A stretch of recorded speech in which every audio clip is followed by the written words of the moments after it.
materi sejarah Indonesia dengan mengambil tema kolonialisme di Indonesia. Karena menurut saya, kolonial itu unik. Salah satu usaha untuk mengenalkan dan mempelajari sejarah Indonesia adalah dengan cara pendidikan dan pembelajaran sejarah.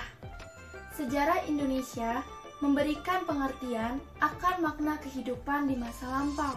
Kita harus bijaksana dalam menanggapi peristiwa di masa lampau, agar kita dapat menata kehidupan di masa mendatang menjadi lebih baik, demi mewujudkan bangsa Indonesia yang berkualitas.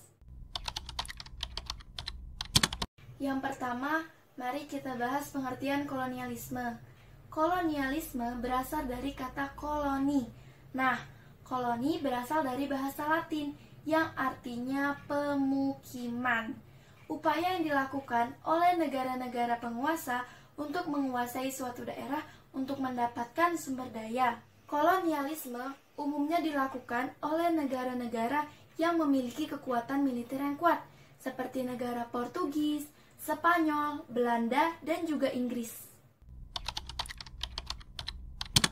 Awal munculnya keinginan untuk menguasai daerah lain adalah ketika jatuhnya Konstantinopel ke tangan Turki Utsmani, yang menyebabkan Romawi Timur kehilangan kekuasaannya. Ini berakibat tertutupnya perdagangan di Laut Tengah bagi orang-orang Eropa. Bangsa Turki mempersulit pedagang Eropa yang beroperasi di daerah kekuasaannya. Hal ini menyebabkan perdagangan antara bangsa Timur dengan bangsa Eropa menjadi mundur, sehingga barang-barang yang sangat dibutuhkan oleh bangsa Eropa menjadi sulit ditemukan di pasaran, seperti utamanya rempah-rempah. Tahun 1492, Christopher Columbus melakukan penjelajahan untuk mencari rempah-rempah di daerah timur, yaitu di Kepulauan Hindia, Indonesia, tetapi malah mendarat di Kepulauan Bahama, yaitu di benua Amerika. Sejak Columbus menemukan Kepulauan Bahama, muncullah pelaut-pelaut Spanyol lainnya, tetapi tidak sampai ke Indonesia, seperti Cortes yang sampai di Meksiko pada tahun 1519 dan Pizarro yang menaklukkan Peru pada tahun 1530. Pada saat penjelajahan, bertemulah pelaut Portugis dengan pelaut Spanyol. Untuk menghindari konflik, mereka membuat perjanjian yang disebut juga Perjanjian Tordesillas. Perjanjian tersebut berisikan pembagian wilayah Spanyol ke barat dan Portugis ke timur. Pada tahun 1521, armada Spanyol di bawah pimpinan Sebastian del Cano mendarat di Maluku dan membeli banyak sekali rempah-rempah. Keberhasilannya ini menjadi buah bibir di Eropa. Ternyata di Maluku, Spanyol dan Portugis kembali bertemu. Hal ini menyebabkan konflik lagi. Untuk mengatasi konflik ini, muncullah perjanjian yang baru, yaitu Perjanjian Saragossa pada tahun 1529. Perjanjian Saragossa ini memutuskan pembagian wilayah, di mana Spanyol ke utara dan Portugis ke selatan.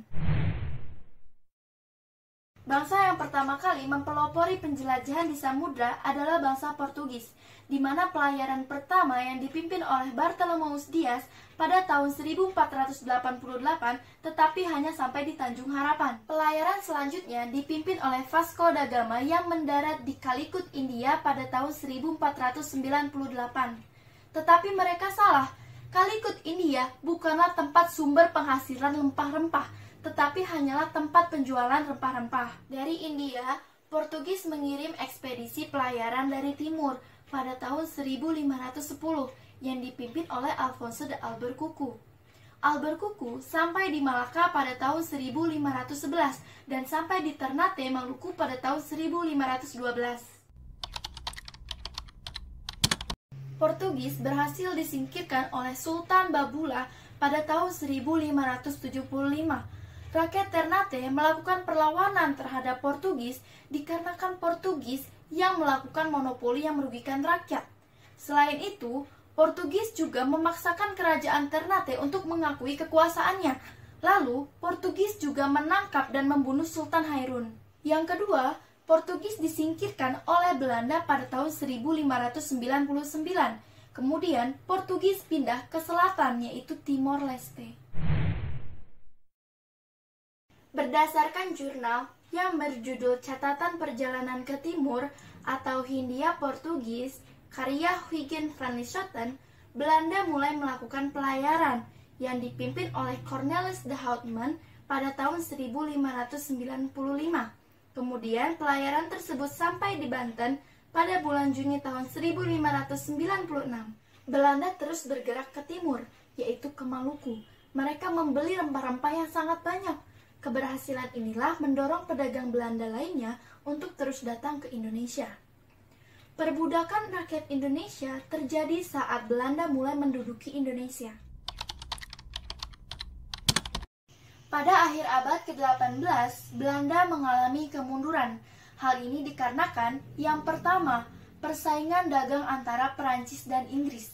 Yang kedua, miskinnya penduduk Indonesia, terutama di daerah Jawa, sehingga tidak bisa membeli barang-barang yang dijual oleh Belanda. Yang ketiga, banyaknya pedagang gelap yang menerobos perdagangan Belanda. Dan yang terakhir, banyaknya pegawai Belanda itu sendiri yang korupsi dikarenakan gajinya terlalu kecil.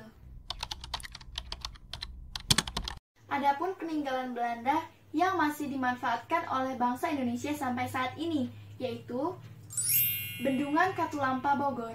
Yang kedua, Waduk Pacal Bojonegoro. Yang ketiga, Jalan Raya Pos Anyer Panarukan. Yang keempat, Pabrik Gula Gondang Baru Semarang. Yang kelima, Perkebunan Teh Gunung Gambir Jember. Yang keenam, Gereja Katedral Jakarta. Dan yang terakhir, Institut Teknologi Bandung ITB. Sekian dari saya, mohon maaf apabila ada kesalahan. Wassalamualaikum warahmatullahi wabarakatuh.